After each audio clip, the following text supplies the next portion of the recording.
Hi everyone, I'm having a chat with Halsey English, who recently rose to prominence after reaming Mike Enoch in a debate on Warski Live. How you doing, Halsey?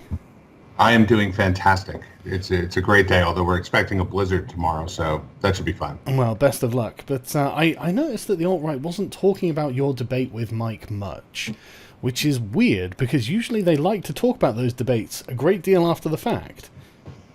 Well, because they got to use one of their three excuses. Whenever you bring up a point that they can't refute, which is pretty much everything, they say it's either ad hominem or it's a straw man or it's deflection. So for him, it was all ad hominem. It was because I went after him personally instead of his ideas. That means that I won cheaply and dirty and as a Jew and all of that. But they can do it all they want. Ironic, and I say that as someone who has been gone after personally many, many times by the alt-right for them to start complaining that someone's going after one of their personalities on a personal level. Rather hypocritical, in my opinion. Well, it's also, as I said to them, they like to say, oh, well, personality doesn't matter, it's all about ideas. But if the person espousing those ideas is a fraud and yet claiming some kind of moral mantle of leadership, then who they are is absolutely relevant. In fact, it's probably more relevant than the message. It's like a Catholic priest who's molested 6 kids and then tells you he's a man of God. Yes. I mean, I genuinely feel bad for Mike Enoch because, I mean, I wonder when he realised he had alt-right leanings and started going into that, because he must have thought, well, okay, so I'm married to a Jewish SJW. I mean, eventually I'm going to get doxxed. He must have known eventually he was going to get doxxed. And he must have known this was going to come out. I mean, I remember when this came out and he just went dark on social media. And the alt-right just turned on him and was savage towards him. And then after a while, they realised that they'd lost one of their favourite podcasters because of a purity test. And, I mean, this isn't really my problem with the alt-right entirely. The fact that these kind of purity tests even exist. Well, I mean, they exist currently, and they're at, 5% of the world population, can sympathize with some of their views. And they're already spiraling into a purity test where they want to purge anyone who's not like them. But I mean, it was funny because in the after show, Mike Enoch went on Luke Ford's podcast, he is an Orthodox Jew, which kind of was funny that he went to lick his wounds on an Orthodox Jewish podcast. And during it, he said something very telling. He said, he campaigned hard for wanting Trump to win because Trump loves white people and all the typical alt-right stuff.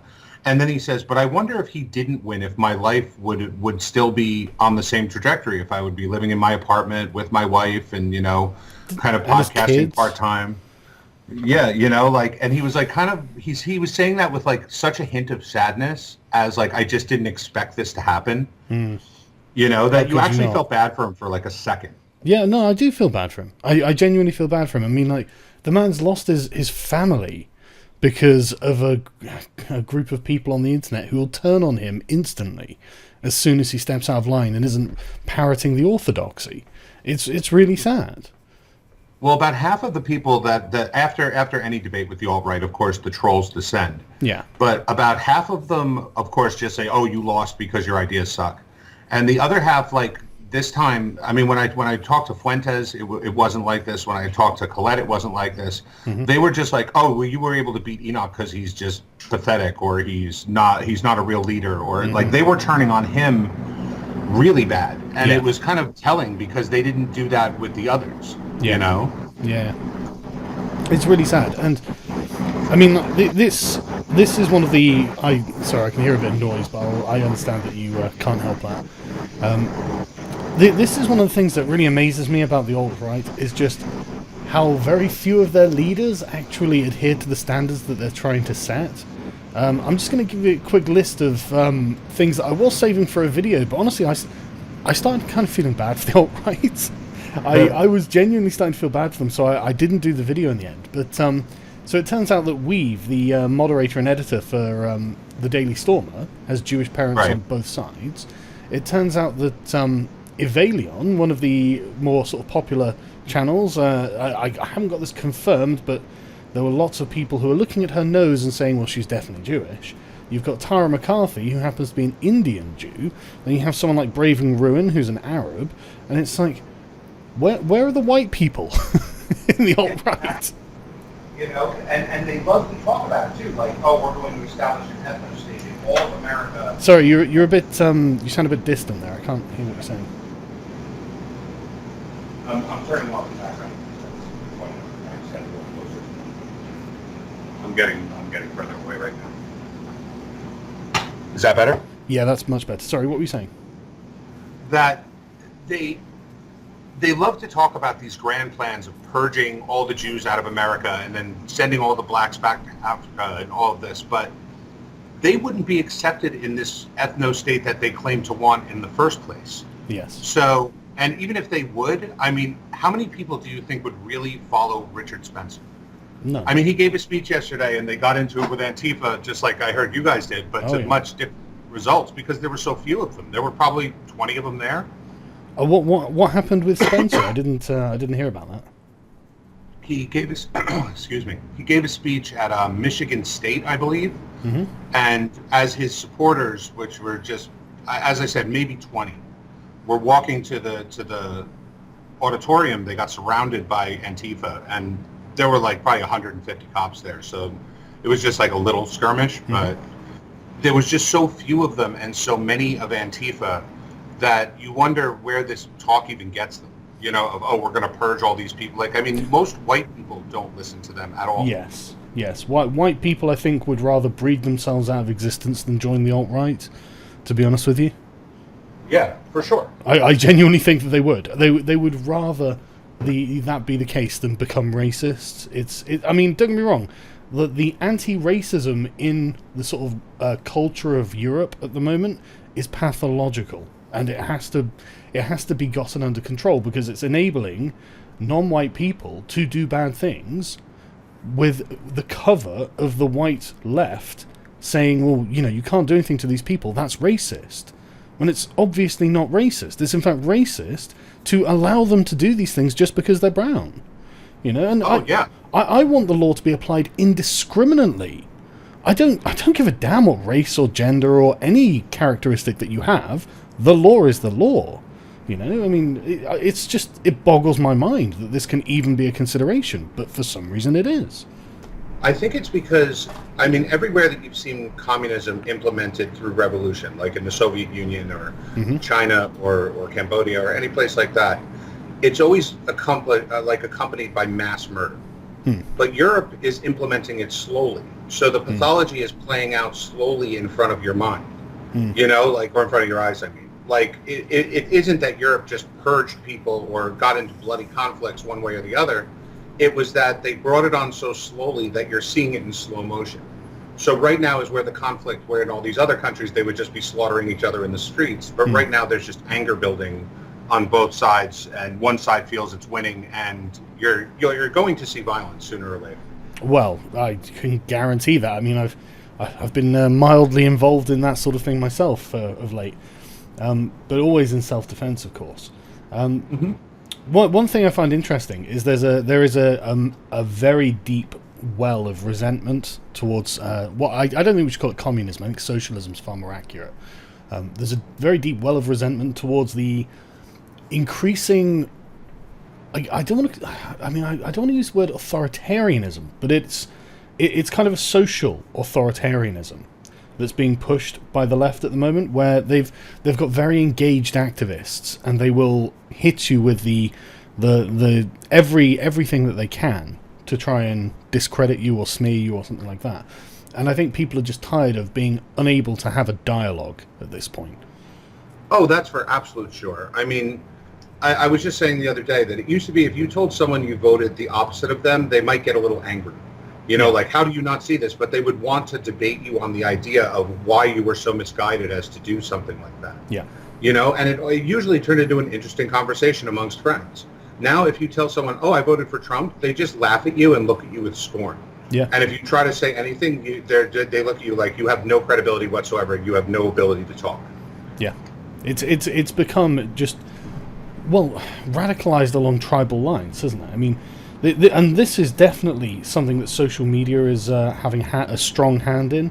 There have been numerous studies and examples that show that people's social media feeds, the problem with allowing people to choose the news that they want to hear is that they hear only one side of the story, and that gives them a false impression of the other side of the argument, and that gives them the impression that there is simply no legitimate thing to be said. And you can dislike Trump as a person all you want, but you can't suggest that there weren't strong cultural and economic forces underlying his victory. I mean, the idea, like, I watched Van Jones go to the Rust Belt after the election, and he sat there talking to a piss poor, redneck white family who need their gun to hunt so they can put some meat on the table.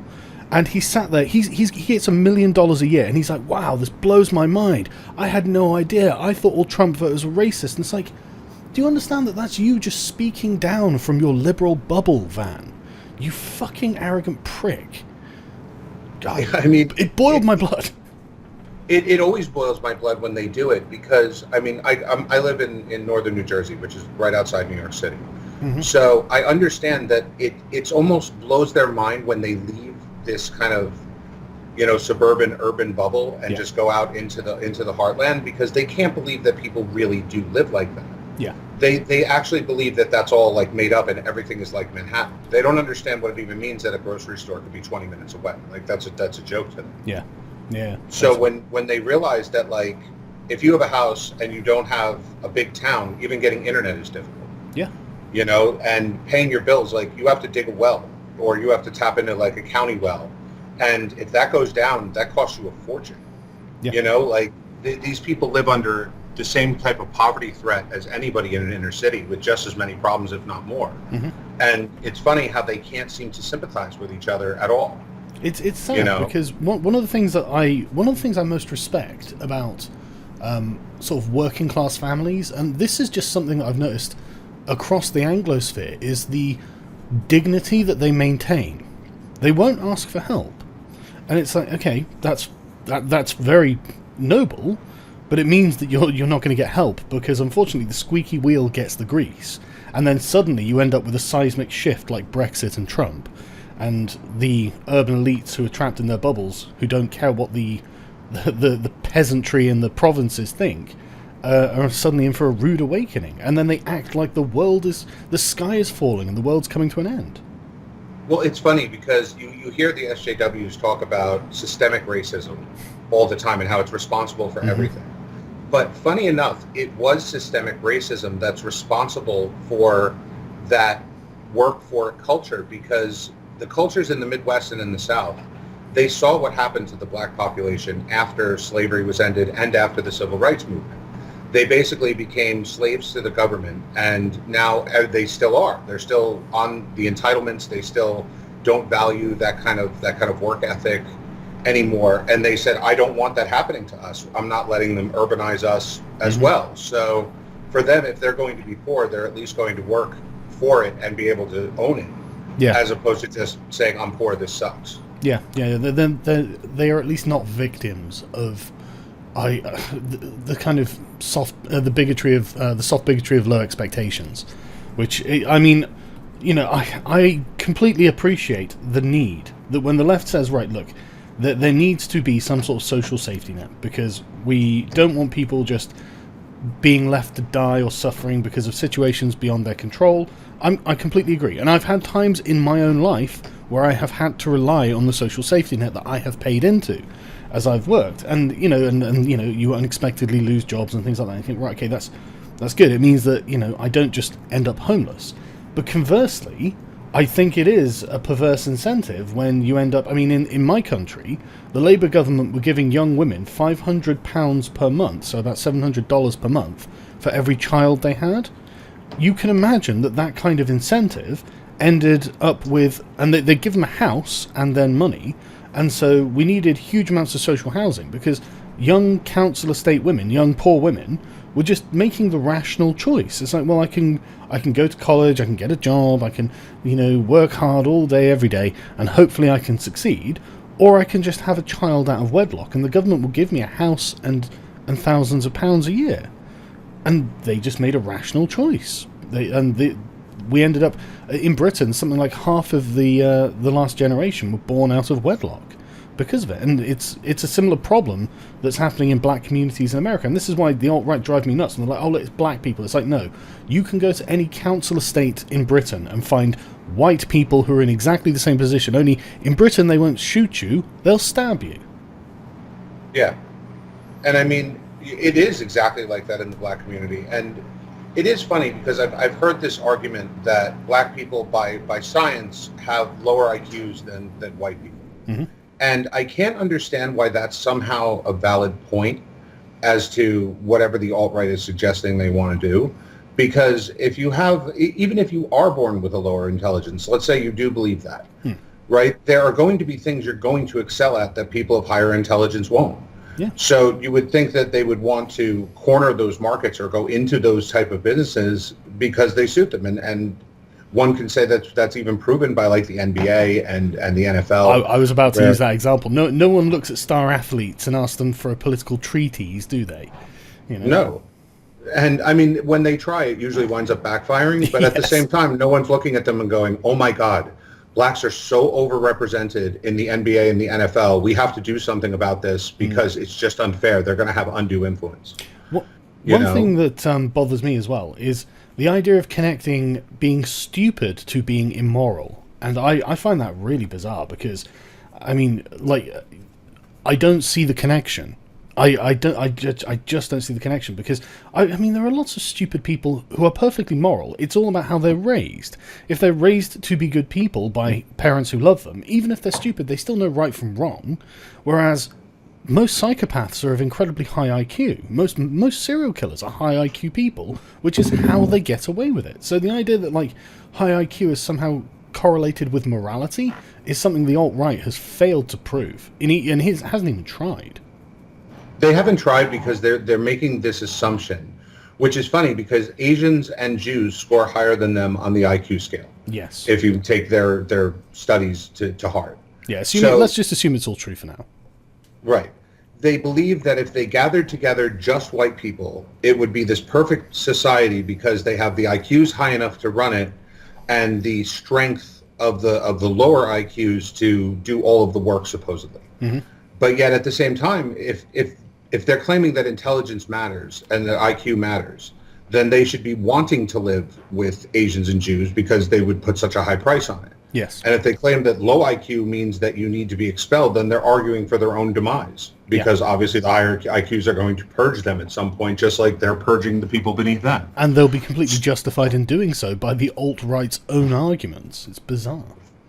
Oh, it's completely bizarre. I mean, I was just literally talking about this maybe half an hour ago, how they were saying, like, I was questioning the alt-right's strategy of not dying in their genocide by why aren't they breeding? Why are white people not breeding at the same rates that everyone else seems to be? And I'm not just going to buy that it's because of handouts, because there are plenty of people having lots of children, and they'll say, oh, well, it's not going to work. There's no way we're going to catch up at this point, even though they're in the majority. So simple math says they would never lose that majority if they bred at the same rates. But so sooner or later, we're going to have to enforce white values and enforce white this and enforce white that. And anyone who doesn't eventually get it is going to have to just go. Mm-hmm. And I'm thinking, but you're claiming that's what's happening to you. Like, you're claiming, like, the injustice of it happening to you, that nobody cares what you have to say, and they basically purge you off of every platform you have, and you're bitching about it. You're saying, like, this is awful, why would anyone do this to us? This is about freedom. But yet that's what you're arguing for the right to do in the name of white people who, on the very vast majority, despise your views. But you're claiming to act on their behalf to influence others this way. Well, the only possible argument means that it can't possibly be one from principle. It has to be one of simply revenge. And good luck with that. I mean, European countries have had a long history of horrible wars over such stupidity. Oh, yeah, absolutely. And, I mean, that's always the funny thing is that they say, like, I hear people like Mark Coletti wrote a book, and he said the Holocaust guilt is what destroyed Europe because it basically turned them into cogs. Yeah. And I'm like, well, there were how many wars before World War II where tons of people were killed, and I don't recall it having that effect at all. In fact, it usually led to more war. I love how they can't correlate that right after World War II is when socialism came on the scene and Europe started socializing, in a massive way and communists on the other. And it's funny, the ones who lived with communism are the ones most rejecting it now, like Hungary and Poland and places like that. And the ones who are softly implementing it are the ones saying, no, you have to listen to our policies because we know better. One thing about the alt-right, when they use the term white, it really grates on me, because nobody in Europe uses the term white. There is not like a white culture in Europe. The idea is just ridiculous. Even in America, I wouldn't say there was a white culture. I think there are definitely regional cultures in America, but in Europe they are so much more pronounced. They've got their own languages, they've got their own histories, they've got their own traditions, they've got their own value systems, and they're completely different. I'm planning on doing a Brexit video to get to the root of why Brexit happened, and I really think it comes down to a fundamental difference in values between the English and the Germans. Oh, I wouldn't doubt that at all. I've got a few studies to show that there are distinct patterns of differences between the English and Germans, and these differences completely would account for the reason that the English can't stand the Germans dominating the European Union. And I would be amazed if it wasn't that. I don't see any other answer. And then Richard Spencer said, "Oh, what, white people?" It's like, fuck white people, Richard. Half of them are German. That's great. I mean, I can't disagree with anything that you just said. And additionally, I don't think there's a white culture here. I mean, if you took to talk about their imaginary ethnostate, right? Mm. If you took a street and you put a gay white guy from San Francisco, Richard Spencer might like that, but but he him does dress very well. You got to give it to him. It's his voice. His voice is so effeminate. I don't know how he like tries to muster up the strength to like spew this kind of hatred. Let's be more generous. Let's say melodic. Let's say melodic, because he's not a bad speaker, and he dresses very well. So, I don't think he's a bad speaker per se, but his emotions that show while he's speaking, he either looks like a crazed mad person, or he looks like he's about to cry. And either way, like, I understand it's showing emotion, and I'm actually not faulting him for that, but I haven't seen the the angry but in control of my facilities face of his. It's always one or the other. Like, he always seems to be experiencing like massive emotion while he's speaking. But yeah, but like you were saying, there's no. I mean, you could put him in a room with a Texan and someone from California and then someone from New York, and then you've got a massive difference in cultures, even though these people might all be white.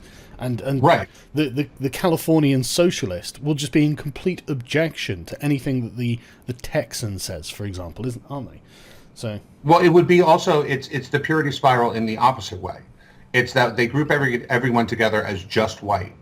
And, the people who don't think alt-rightish or in that direction, they're not going to just come together and be like, oh, okay, well, let's start to see who's more whiter. They're just going to fight for their own values amongst white people. Mm-hmm. And then they'll start arguing about what is white, because the left will say nothing is white. Yeah. We're all just people. And it'll turn into the same upward purity spiral, And at the same time, if you took a Mexican, a black guy, a white guy, a Jewish guy, and a Chinese guy that all thought philosophically the same, they'd be probably in heaven. Yeah. It would be actually a great place to live if philosophically you all had the same values and were working towards the same goals. Totally agree. I think your value system is defined by your philosophy, and I think that living with people with similar value systems, or at least compatible value systems, is far more important. I mean, you could bring in 1 million white Muslims to say Ireland. Let's say the Irish government actually did get to open the borders and brought in 1 million Albanians or something like that.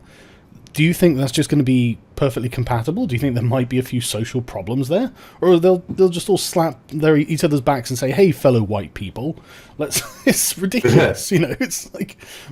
I think you pointed that out really well in your debate with him. Is that you basically got him to the point where he had to admit that yes, eventually we'll have a number of people that are a critical mass that want nothing to do with us, and we'll have to suppress them. Yeah. Like we will have to do so either violently or blood and stone, whatever stupid expression he used. Mm-hmm. But it was, and that's always the inevitable result of their policies. Yeah. I love how they say, oh, we would create an incentive for black people where we would pay them to move to Africa. It's like, yes, because a guy who doesn't speak the language is now going to want to move to a country where he's the richest guy on the block and they have no system or rule of law. Yeah. That's so enticing. Oh, here's $50,000. You could live like a king there, or I can get murdered on my front porch 8 minutes after I land, and never have any of my money and be dead. And imagine trying to sell that to the libertarians. Okay, so what we're going to do is give brown people loads of money. Why? Because they're brown. Whose money? Your money. What? Yeah, exactly. No. And then we're going to send them out of here. Yeah, exactly. Yeah, so right. Okay, so we're just going to be paying other countries now, basically. Yeah, I mean, I'm not even a libertarian, and it's getting my hackles up just thinking about it. No, I'm not just giving them loads of money because they're brown and you don't like brown people. And I was listening to Arch and V's talk with Spencer, and at one point he literally said, okay, so we're going to have all the same problems that we have now. There'll still be an opioid crisis. There'll still be, all of the problems that beset people now. And I was like, okay, so what's the advantage here, Richard? Is it just that there won't be any brown people around? Because I'm really not so bothered about the brown people being around. I would rather see solutions to our problems, if you don't mind. Yeah, but then that's where they pull out one of the three. Oh, that's a straw man. You're just assuming that white people wouldn't survive and thrive and be so awesome that everybody would be envious of us.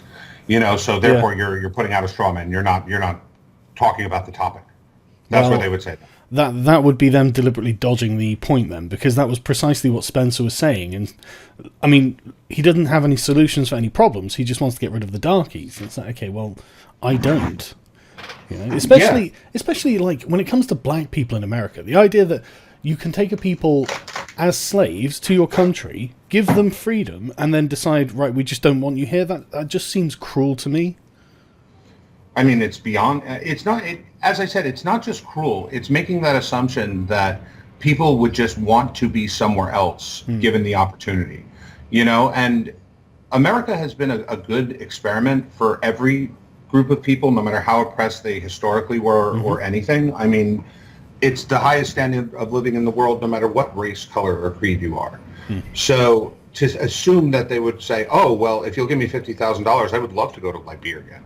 Like, what on earth would they find of value of leaving where everything they know to go somewhere where isn't that great just because Richard Spencer wants to give them a check? I mean, there's a reason that America has millions of illegal immigrants. People go out of their way to smuggle themselves into your country. There was a comedian that said that. He said that should be the slogan for America. America, 11 million illegal immigrants can't be wrong. It's a great slogan. Yeah, but it's true. I mean, the idea that you think they'll just leave, but I mean, and this was another thing that I really enjoyed about Archie and V's talk. They had Spencer at the position where he was just saying, well, yeah, I mean, all of this is contingent on the collapse of the United States. Is that okay? Well, that's an eventuality that I think we should do everything to avoid.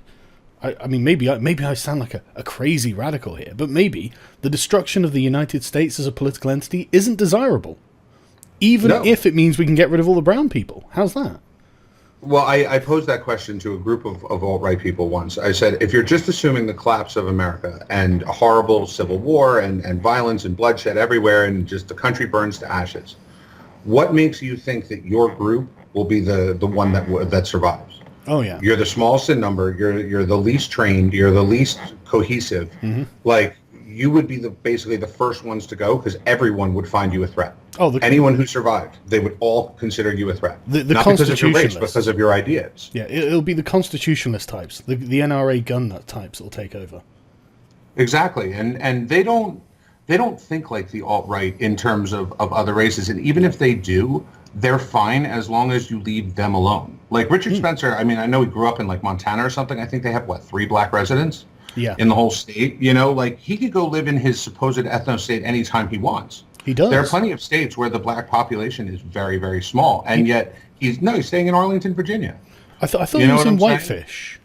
No, that's where he claims he has his house and all that. I think that's where his mother lives. Right. Okay. But that's 95% white. Yeah, And I mean, most Midwestern states are overwhelmingly white. And even if there are black residents, you wouldn't see them unless you drove 50 miles in any direction. But they don't choose to be there. They don't choose to be there and build up those societies the way they claim they'd be so able to if they just took over America tomorrow. No, it's nonsense. And this is the thing that really amazes me is that, like, I would feel like a fool to present these arguments in the public space, in the public space. I would just feel foolish. You know, I would expect people to say, okay, so when is this going to happen? I'd be like, well, never. At least, realistically, there's no path for this ever actually occurring unless there was a dramatic catastrophe in the integrity of our nation. And if that's the case, then all bets are off. So, well, that's my point in that why I've been taking these blood sport debates with the leaders of the alt-right is you make a good point, is that how do they put these views out in public and do it with a straight face? And the only logic, someone asked me on an AMA I did last night, they're like, what do you think is their biggest logical fallacy and how do you combat that? I said, you can't really combat it because the person's not capable of making an intelligent thought in the first place. Like, if they honestly believe that Richard Spencer, Mike Enoch, and, any of them are going to raise up an army and take over America, it's so fantasy thinking that they've lost any argument to intelligence. Yes. So it's just on the fact that they would say that. So in order to prove that, these guys don't seem like, they're drooling on themselves. I mean, Enoch does, but most of them don't. Like, they have to be frauds because there's no way an intelligent person can come to the conclusions they are and actually believe it. What I wonder if it's about because Spencer keeps saying, "Oh, I'm a German idealist," and it's like, okay, but how's that going to translate into a coherent political movement? And the answer is, it's not. So what are you going to do? All we're talking about, like when Richard Spencer's talking about like white warrior aristocracies in space. I mean, okay, go write a science fiction novel then, Richard, because that's the closest you're going to come to that. Well, I mean, you look at them, right? And as I said, accepting the fact that they don't really believe this stuff, you just have to look at their leaders. And one by one, the fraud argument just makes more sense. You look at David Duke. The man has pled guilty to fraud, where he told his Klan supporters that he was going to lose his house. Please donate. They donated. It turns out he had plenty of money. He went on casino vacations with it. Really? So he did time for that. Not to mention his doctor title. He got it at a diploma mill in the Ukraine. It's not even accredited by the Ukraine. It lost its accreditation. Right, I didn't know that. I mean, one of the things that I found with Andrew Anglin is his lack of conviction. I was amazed. How can you run the Daily Stormer and on a daily basis pump out literal Nazi propaganda and then just say, well, it's all just a meme? So okay, so you don't even believe what you are famous for believing. That's weak, in my opinion. I've got I've got a conversation with a Maoist on Thursday, and I mean, obviously, I disagree with Maoism as a variant of communism, and any variant of communism really, but Maoism especially, on so many points of principle from a humanitarian perspective. But I can at least respect the fact that the guy genuinely believes it. He can give you a rational argument for why this is what he believes. And, hopefully I'll be able to take it apart and whatnot. But Anglin didn't even believe all of this nonsense. He just completely capitulated. He was like, well, I actually want the Constitution. It's like, fucking hell, Anglin. Why the hell are you spouting all this Nazi garbage then? Why aren't you a radical constitutionalist? Really, I bring this up in all my debates, and again, I get the straw man argument, is they all claim that in, I think it was 1785 or 95, there was this Immigration Act that limited immigration to only white people of good standing, right? And they say, and that was the way it was until 1965 when everything went to hell. And it's like, but you do realize that as the alt-right, your largest target is Jews, and Jews were considered white people back then. So the law didn't limit Jewish immigration. In fact, it promoted it because they were considered white people of good standing. So why is it that this policy that you claim is the be-all, end-all of brilliant, you're then claiming they completely got wrong and let in a race that you guys disagree with? Because one or the other. That's one of my favorite rebuttals to the alt-right, because whenever I actually manage to pin one down, because I mean, the problem with talking to them is most of them are beyond reason.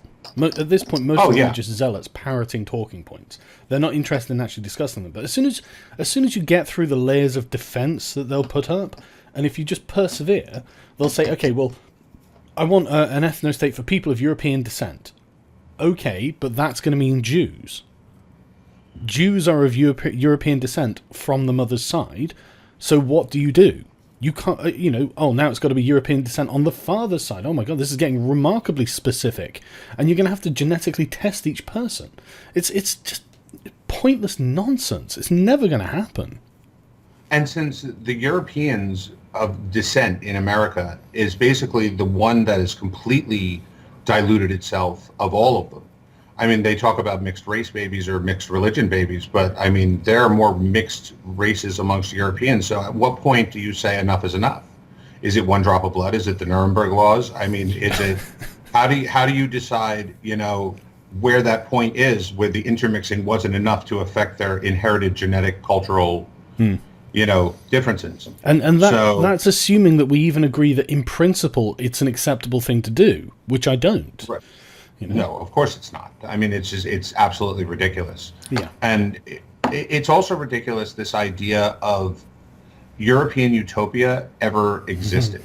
Yeah. They've always been countries just like any other countries, and the only thing they're pretty well noted for is hideously oppressive religions and governments and wars. Yeah. So if you're claiming that they're able to build this advanced culture, simply, then why is it that that's what has plagued Europe up until the end of World War II, was just endless wars and horrible repression? Europe's problem has always been ethnic sectarianism. It's always been like that. And the problem with Europe, I genuinely think one of the reasons that Europe was so effective is because of the close quarter proximity of these different ethnic groups. The constant internecine feuding, and this is another thing that I if you're all right and you're listening to this, Europe is not made of ethno-states. For example, France is actually the French originally were limited to a fairly small area around Paris. Burgundians were not French. Brittany was not French. Normandy was not French. Languedoc was not French. These things became French because the monarchy conquered them. The French monarchy conquered them. They were multi-ethnic states. Britain is a multi-ethnic state. It's inane how simplistic the alt-right's view of Europe is, and it drives me nuts. It's just not accurate at all. Well, that's also the one I love, is because they basically claim World War II was the downfall of Europe. So you look at it and they question everything. The Holocaust didn't happen.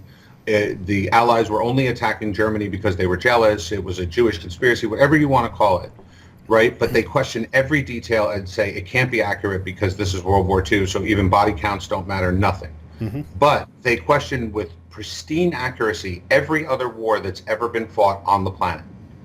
You know what I'm saying? Mm-hmm. Not a single question about any of them ever being for a bad cause or set up by this or lied about. They just accept it as fact.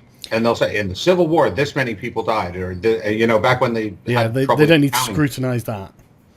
Yeah, nothing at all. It doesn't bother them even if someone said, the Civil War wasn't just fought over race.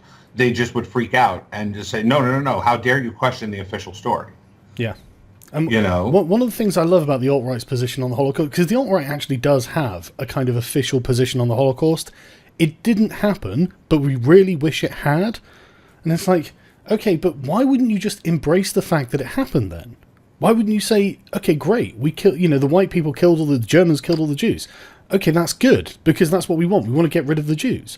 If you hate Jews and you think that, you're constantly saying how you want to gas them all, why would you deny the Holocaust? You wouldn't see it as a moral stain on the Germans.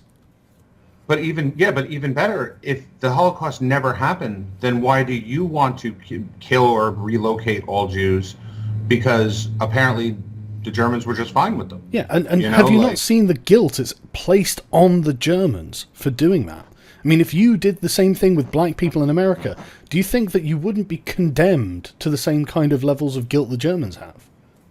Well, that's also what they love to say, is that Hitler, when he came to power, he just nationalized the banks. So he took a bunch of money that wasn't his and spent it on what he wanted. And everyone, and the alt-right loves to go, and look at the economic recovery. It's like, yes, my economic situation will greatly increase if I go rob a bank tomorrow.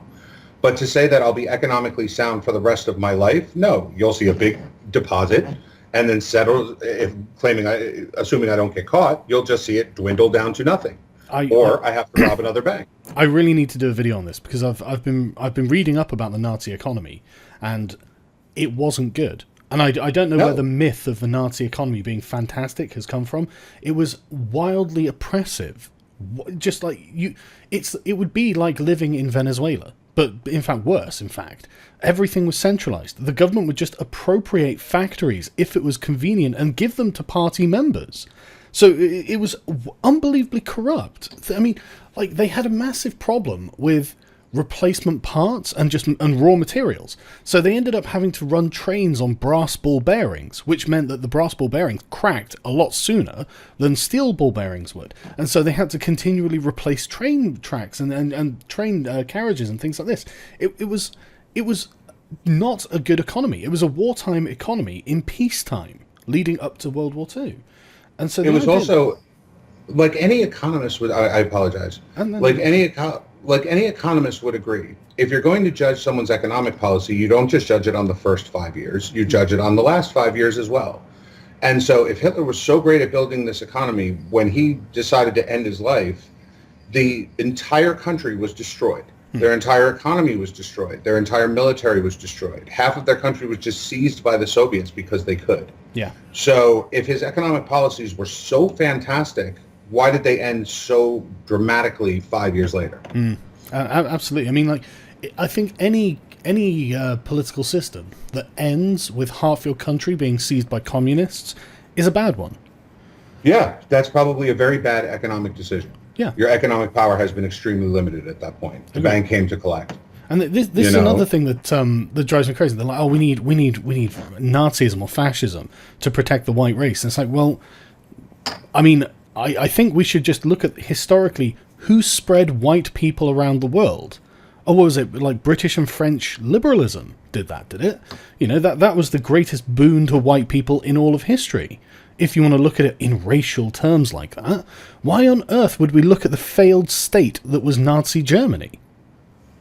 I mean, who couldn't disagree with that except them? Because they've now romanticized this whole period of time into literal utopia that was just ended by other people basically being assholes. Yeah, it's a joke, and it's become almost like a cult-like mentality now. I mean, I look forward to seeing the comments on this of alt-righters just claiming that we're not representing their beliefs, of course, even though we've both spent a huge amount of time dealing with the alt-right, and it's a complete unwillingness to accept the reality of their own beliefs. Well, I mean, did you see V and JF had a spat last night? I think JF wound up blocking V. Yeah, and JF blocked Thunderfoot as well, didn't he? I didn't want to get into drama, but fuck it, we're here now. It's been rather amusing because I quite like JF. I find him amusing, you know. But the fact that he he's getting savaged by people that he would otherwise condescend to on Twitter is highly amusing. Yeah, it is. I mean, I happen to actually like him. I think he's a rational person to talk to. And when I disagree with him, I'm able to, say it. And I mean, most of the time he'll just make a point, and it's a decent point, and it's worth exploring. And he's a good moderator for that reason. He's a good, he's a great, interviewer for that reason. But at the same time, at one point, what did he come? Oh, he was talking about the ability to address things like the JQ or anything like that, and how they're stifled, and you could just see it in certain examples. And I said, well, JF, I'm going to call you on this one, because you gave this whole thing about Jordan Peterson refusing to answer a question from some heckler in the audience about the JQ, and you gave all these reasons. He didn't want to upset academia. He didn't want to say this in a Jewish system. You gave all of these. But the one option you didn't give that he might have chosen, and the most likely one, is he just didn't give a shit.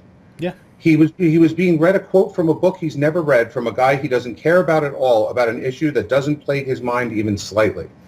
And you're wondering why he didn't answer? He just didn't want to. But And even then, all of the alt-right answers would be good enough cover for Jordan Peterson. As in, okay, let's assume that the alt-right are absolutely correct on the Jewish question. Okay, yeah, he can't answer it. You're right. It's a Jewish system. It's controlled by Jews. They'll ruin his life. They'll ruin his career. Why aren't you annoyed at the guy who tried to, ambush him with this question? You guys know what the dangers of that is. Is Peterson not a very powerful force against the postmodernist left? Against the Marxists that you despise as well? Why are you trying to usurp that? Why are you trying to condemn him?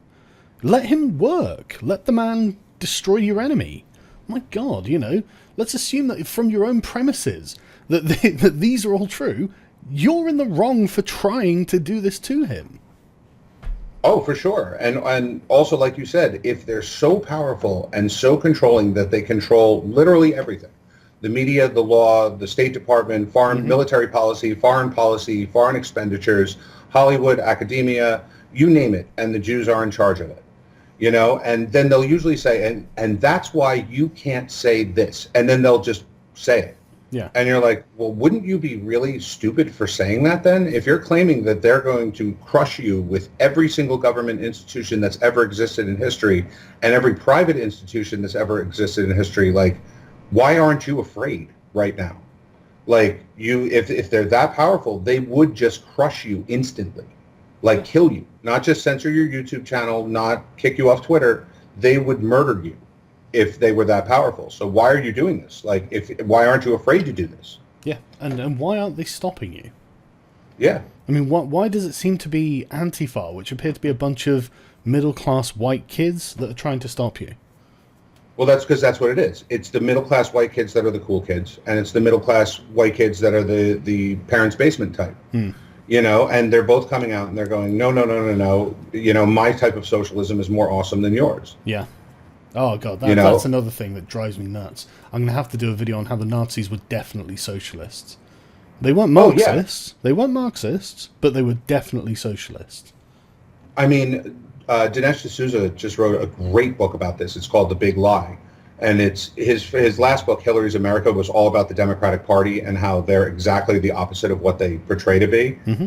And this one is all about how the left is smearing the right with Nazism, and how it is strictly a leftist movement, a Marxist movement from its get-go, and was embraced by everyone. Well, the Nazi Party absorbed millions of communists after they started gaining traction. I mean, they just had huge defections from the communist parties in Germany. They called them the Democratic Socialists at the time, I think. But they swelled in number from those people. And it's so easy for them to just flip because, we all hate capitalism is a pretty easy rallying cry to get them on your side. Yeah. I mean, again, that's why I enjoy doing this in the first place, is that refuting their arguments is so fun. And when they claim a huge victory, like, oh, we destroyed that guy. Like, as I said to Enoch, I want them to be heard. I want people to see what they're saying. Mm-hmm. And when, like in the debate with Mark Collette, as he was talking, I mean, the amount of people, and I love they're doing a victory dance over Mark Collette, by the way, like, because he crushed me. And the amount Mark of people... I haven't watched the end of the thing. How did he do? I mean, like... Oh, he literally said straw man to everything. No matter what point, he always said that whatever he brought up wasn't addressed. Like at one point he said, oh, they claim that Israel has no influence in Europe, but looky here, I found a website. It's like, oh my God, of the 7 billion out there, you found one? I see, that's definitely authoritative. Israel definitely has influence in Europe, but that doesn't... I mean, Europe has influence in Israel. Europe has influence in many countries. Well, the entire left-wing non-governmental organization structure in Israel is completely funded by the European Union or specific European countries. Completely. Yeah, I don't understand what they think. I mean, like, none of these countries are isolations. I mean, like, Britain has remarkable influence in Pakistan. Does that mean there's the eternal Anglo conspiracy over the Pakistanis, or is this just international politics as usual? It's not only international politics as usual. It's if the Israeli government or if the Jews were as powerful as they say, right, this influence over Europe would have an effect that would be beneficial to everybody, right? Or at least to every Jew. Yeah, to the Jews, So sure, yeah. yet the European Union votes against Israel on almost everything in the United Nations. They condemn Israel all the time. They're encouraging them to give away the land to the Palestinians. Mm-hmm. Like, you would think that if they were that influential, that they can get Europe to commit genocidal suicide, on white people. Yet they're not powerful enough to get you to stop going after them. Well, I mean, not just that, but Merkel is clearly not enthralled to Israel because Merkel's policies are driving Jews out of Europe. Unless Jews want to be driven out of Europe by Muslims, who I think are, the eternal arch enemy of the Jew. Sorry, alt-right, you got there late. Why on earth would Israel support what is essentially a Muslim purge of Jews in France? Well, that's another one of their great arguments, is they claim that the Jews are supporting it in Europe because the Muslims will destroy Europe, and then the Jews will just be able to run to Israel, right? So what you're telling me is that after giving the Muslims all of Europe, which are nuclear armed states with militaries, all the Jews would run to the smallest landmass on the planet to group together to fight them off. Brilliant. That's a winning strategy. Good luck, Israel. Yeah, that's brilliant. I mean, these Jews, I understand where the IQ comes from. I mean, they're that intelligent that they would literally take one generation of non-destruction for complete annihilation. Yeah. Like, that's just to piss you off. And again, the only, do they have any proof of this? Do they have any evidence to support this? But it's a ludicrous proposition on the face. And I mean, we've spent more time talking about the alt-right than I was actually expecting in this. But to be honest with you, it's been quite entertaining because, I mean, there's no future for the alt-right. That's ultimately what I think they all understand. Is like this is not going to gain mainstream traction, and if anything, it's just going to be a weight around their necks from here on out. I just don't see how this is going to succeed. Well, I'm sure you've seen the newspaper articles about the school teacher in Florida that's really the white nationalist. Yeah, she's running a podcast or something, was she? Yeah, I mean, it was actually the way she used to write for me. It was the weirdest thing. About a month ago, she published something on Holocaust Remembrance Day about remembering the genocide committed against the Germans by the Allies, and how that was important on this day as well. And me and my partner, we had gotten in this fight with her, not about the actual statement, which we just thought was ludicrous, but we kept asking her for evidence that this is true. Like, where did you see this, that it's true? And all she had was this documentary, this anti-Holocaust documentary that she had seen, but she kept claiming she'd seen other evidence, but wouldn't give it to us. Right. And it turned into this big fight. And within a month, she was she's interviewing Lena Lokatev from Red Ice. She has a podcast with Bray Fachet. Like, she's like the alt-right star. And within a month, the media destroyed her life. I mean, like... Yeah. Yeah. It's just... you look at someone like Nick Fuentes, right? Who is, a 19-year-old kid? Like, how do you think it's going to play out when he actually decides that he wants to either go into politics or go into, the mainstream media or something after this alt-right YouTubing stops, right? Mm-hmm. Like, who'd hire him? Yeah, and I want to be clear to the alt-right as well. The jackboots are coming for you. You guys had better pray that the liberalists win, because if we don't win, you guys are fucked. If for some reason we lose the argument for freedom of speech, you're the first people they're just going to shut down, and they're going to say they did a good thing while doing it. So the idea of opposing us is just not in your best interests. Well, that's why they're basically controlled opposition. Because all they need to do is if you say, oh, Richard Spencer supports Trump, and you put him on a stage, he'll do that Hail Trump thing every single time. Yeah. So all you have to do is point out, there's the Nazi, I found him, and then just kind of like push him in the right direction, and he'll act stupid and do something stupid. And then next thing you know, they can go, okay, there they are. Yeah. And then every kind of totalitarianism that they've always wanted to enact will be justified. It's annoying that the alt-right are going to get everyone shut down. Yeah, exactly. And and they're claiming like, oh, this is just red pilling more conservatives. It really isn't. It's just pissing people off at this point, and you're actually fractioning more than your own movement, because you get a guy like Paul Nehlen, right? Who I don't actually believe is just an intellectual, and he's thought about things and now he's become a white supremacist. Mm-hmm. I just think he's a turnip. But like there were a lot of people before he went off the alt-right ledge that were saying, well, he's going to challenge Paul Ryan for speaker. He's a good candidate. He's articulate. He's got money. Blah blah blah blah blah. Even though he lost like 88% to 12 last time in the primary, but right. But you look at someone like him and you're like, okay, well, he's gone. He's not really like a leader that you can say, oh, he's going to make it.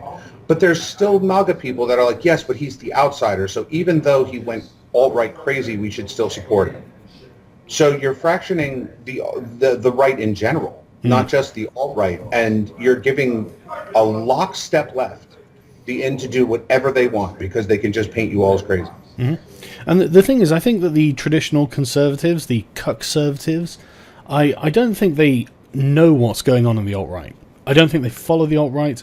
I don't think they pay attention to the internal politics of the alt-right. And I don't think they consider the alt-right to be a viable political force. And in California, they didn't consider anti-vaxxers to be a problem until they started congregating in one space.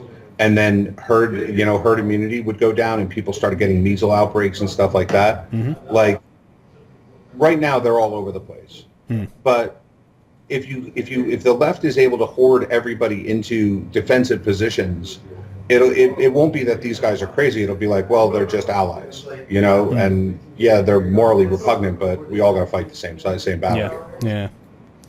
So yeah. I don't think they think about them at all, though. I think they basically think they're a bunch of clowns. Yeah, I agree. I mean, like, I've seen alt-right people like going, yeah, but we've said such horrible things about Sargon. Why is he getting airtime on these places? And it's like, look, because they don't pay attention to anything you guys say. They just don't care. When you say something, they think it's a lie, and so they believe the opposite. It's like when Antifa say something, people just believe the opposite. I mean, the alt-right doesn't realize how unbelievably radical they have become, and so they're such an untenable proposition at the moment. Well, I mean, that's the one argument I can make for the older establishment politicians is they don't give any weight to social media. Mm-hmm. So if they said, oh, did you hear California is instituting a mandatory vaccination law for using public services? They would go, oh, okay, cool. And they'd be like, yeah, Twitter's really going to blow up tonight angry about this. Mm-hmm. And what? So? Like they don't get that this matters at all. Yeah. So, when they think about the alt-right, it's like, they're like, yeah, but you realize that like the alt-right is going to go crazy over increased aid to Israel.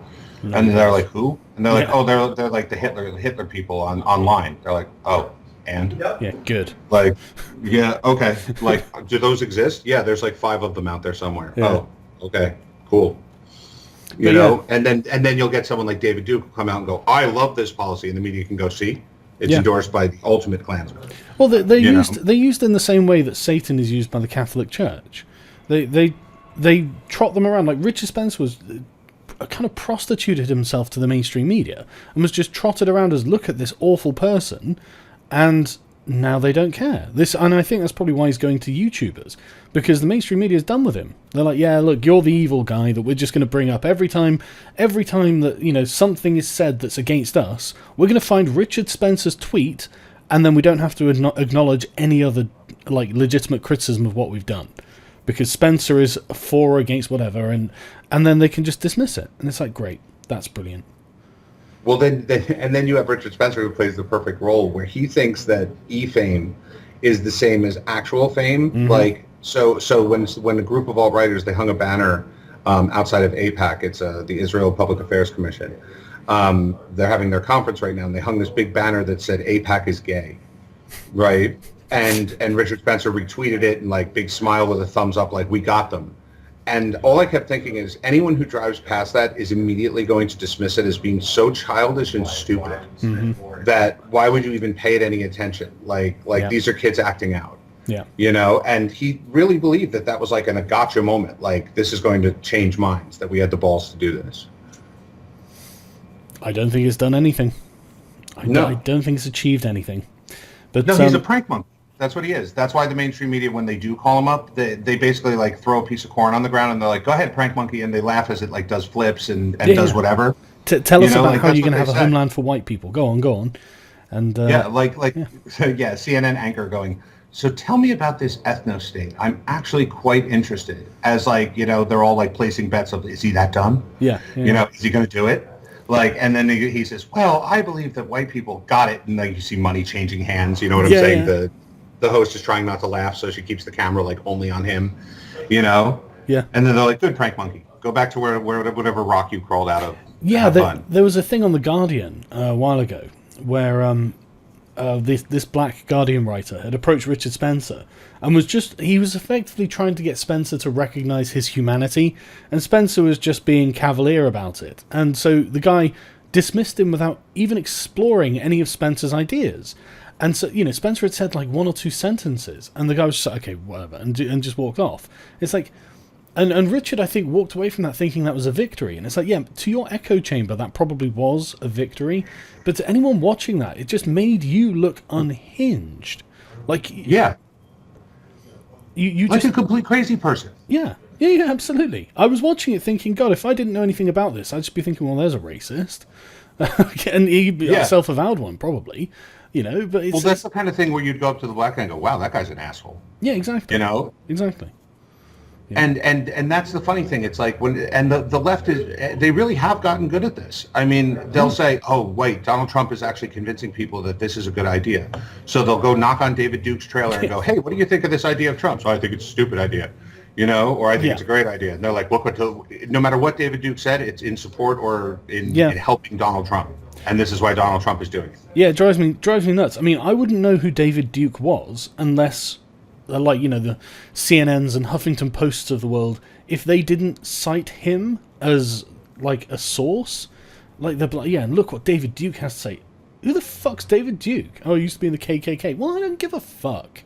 Can we get someone with some relevant opinions on this if we want, like, an expert opinion? No, we now go to the Klan leader. Why? Exactly. And I mean, it's really it's quite comical because they'll take it as a sign of like, well, they don't want to hear about ideas, or they don't believe us that when we say this, or no matter what you say, it's an excuse. But if you say, well, no, they just don't take you seriously because what you're saying is so ridiculous. They have no respect for you whatsoever. Like, they don't care if you're endorsing Donald Trump's opinion. They really don't. Yeah. They also don't care if you're in Charlottesville marching for free speech. Like, to them, you were literally a nuisance. You had, 2,000 people in Charlottesville. And that was your big moment as well. And if they really wanted to, they could have done a million different things. And obviously the Democratic governor and mayor, like, they wanted this to be a media spectacle. Because if they ignored these 2,000 people, I guarantee you not a single person in the country would have heard about it or cared. Yeah. That they showed up with their tiki torches and were yelling bad stuff. So anytime someone says, oh, well, I'm leaning more towards Trump on something, they're like, really? You're with these idiots? Yep. And that drives me crazy as well. For the Trump supporters, the sort of like traditional Republican types, I don't think Trump's a racist. I don't think that he endorses white supremacy, white nationalism, and I don't think the vast majority of his followers do either. And so it must be infinitely annoying to him and his teams when, Trump's surrounded by Jews, for Christ's sake. The idea, that he's like an alt-righter secretly is just ridiculous. And Spencer has said this. He doesn't think that Trump's actually their guy. But I just feel bad for their team. Because, every time it's like, right, Trump does something, we now go to David Duke or Richard Spencer. And Trump must be just like, look, can you just ask someone else, please? Yeah, exactly. It's like, okay, well, we should start doing that. Like, whenever they announce, like, okay, we want to ban all guns. Yeah. Right? We should, like, just go to an insane asylum or academia and just talk to a professor for, like, 5 seconds and go, okay, what do you think about this? And then just turn to the camera and just say, this is what wants to take your guns. Yeah. We now go to someone who thinks that gender isn't real. Yeah, or we now go live to Linda Sarsour's lecture at Harvard University on, on Sharia law in America. I think that the Women's March did that in America in a big way, because a lot of people I know that are centrist that don't want to hear about politics till the day before they vote. They're like, it's a little weird that they marched in Washington millions of women for gay rights when the woman running it was a Sharia supporting person. And it's like, oh, you don't even know the half of it. You don't know about the terrorist and the woman who tortured and murdered the gay guy. She was a speaker there too. And they're like, huh? Mm-hmm. Like, really? Mm-hmm. And they look just as ridiculous with the vagina hats and all as the alt-right does when they come out and try to be taken seriously. Yeah. But, right, okay, so we've gone for just over now, so I guess that's a good place to wrap up.